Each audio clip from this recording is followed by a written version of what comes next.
মানুষ চেয়ে চেয়ে ফিরিতেছি পাগল হয়ে, মরমে জ্বলছে আগুন আর নেভে না, আমায় বলে। হ্যালো এভরিওয়ান, আমি makeup artist Rismita and again welcome back to my new video. আজকে আমি তোমাদের সাথে এই শ্যুটটার ফুল বিটিএস শেয়ার করব।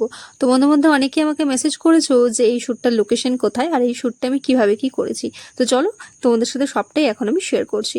ফার্স্টে আমি মডেলকে ভালো করে শাড়ি পরিয়ে নিচ্ছি। আমি আগেই বলেছি এটা যেহেতু একটু সাবেকি টাইপের শ্যুট, আমি আগেকার দিনের যে একটা গৃহিণী বা বাড়ির বউ বা গিন্নি সেইভাবে কিছু শ্যুটটা আমি করতে চাচ্ছি। তো সেই অনুযায়ী আমি সবটা অ্যারেঞ্জ করার চেষ্টা করেছি আর সেভাবে কিন্তু আমি শাড়িটা পরাচ্ছি, যেভাবে কিনা আগে সবাই যাকে বলে সংসারের চাবিকাঠি, সেই সব চাবি কিন্তু আঁচলের মধ্যে বেঁধে তারা ইউজ করতো। তো সেইভাবে আমি শাড়িটা পরিয়েছি। এরপর আমি ধীরে ধীরে মেকআপটা স্টার্ট করছি। আর মেকআপের এখানে যা যা প্রোডাক্ট ইউজ করা হয়েছে তার মধ্যে সমস্তটাই ছিল কিন্তু একদম অ্যাফোর্ডেবল প্রাইসের প্রোডাক্ট। আমি মনে করি এই মেকআপের ক্ষেত্রে কারো যদি কনসেপ্ট ক্লিয়ার থাকে, স্কিন প্রিপারেশন বলো, ইচ অ্যান্ড এভরিথিং কারো যদি সেভাবে জানা থাকে সঠিকভাবে, আর স্কিল যদি থাকে, তাহলে যে কোনো রকম প্রোডাক্ট দিয়েই কিন্তু তোমরা একটা ভালো বেস রেডি করতে পারবে।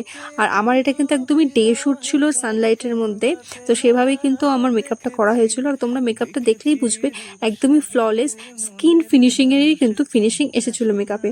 তোমাদের যদি সেই স্কিলটা থাকে তাহলে কিন্তু তোমরাও যে কোনো একটা অ্যাফোর্ডেবল প্রোডাক্ট দিয়েও একটা ভালো বেস তৈরি করতে পারো। আর তোমরা যদি এই লুকটা টিউটোরিয়াল চাও তাহলে আমাকে বলো, আমি অবশ্যই সেটা অ্যাড করে দেবো এই ভিডিওর সাথে।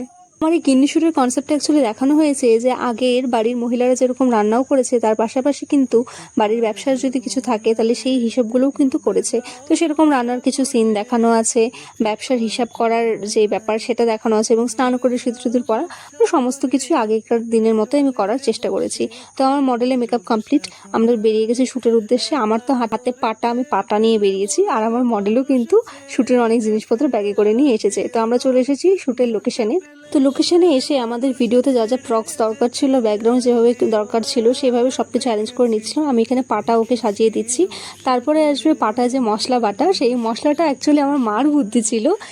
এই মশলাটা আমরা রেডি করেছিলাম হলুদ আর ময়দাকে মিক্স করে দিয়ে পাটায় আমরা এইভাবে একটা আর্টিফিশিয়াল মশলা তৈরি করি, যেটা কিনা রান্নায় ব্যবহার হবে, এই হিসাবে এইভাবে মশলাটা আমরা রেডি করেছি। তো এরপর আরও একটা ব্যাপার হলো, আমাদের মডেল বেচারি কোনোদিনও হয়তো পাটা বা শিলপাটা হাতে নিয়ে দেখেনি, ও মশলা বাটার শর্টটা ঠিক দিতে পারছে না। আর আমি ছোটোবেলা থেকে এগুলো নিয়ে খুব খুঁচো করতাম, পাকামি করতাম। তো সেইভাবে পরে আমি ওকে দেখিয়ে দিই যে ঠিক এইভাবে করলে অরিজিনালি মশলা বাটার মতো মনে হবে।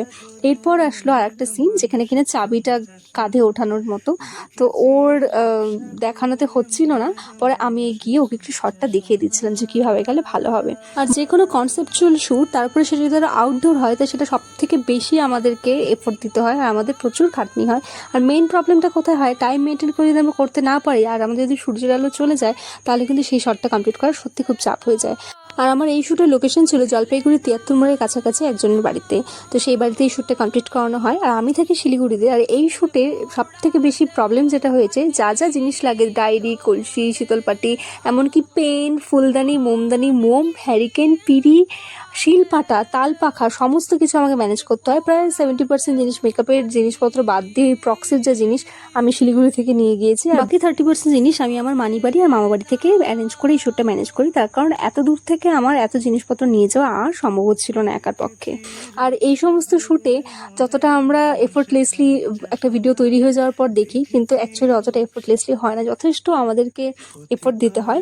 কিন্তু এফোর্টগুলো অ্যাকচুয়ালি কি, যখন কাজগুলো মন মতো হয় বা মনের মতো মানুষ থাকে, যেরকম মডেল সুরুদা, আমাদের ফটোগ্রাফার এবং সুরুদার ওয়াইফ, ওই বৌদিও, সবাই যখন আমরা মন দিয়ে কাজটা করতে পারি না, আর কাজটা যখন ভালো হয় তখন সত্যি এই খাটনিগুলো অতটা গায়ে লাগে না। তো যাই হোক, এই শ্যুটের পেছনে সত্যি আমাদেরকে খাটাখাটনি করতে হয়। একটা খাটনি করার পরে কিন্তু আমরা সেই আউটপুটটা পাই আর একটা শ্যুট ভালো হয়।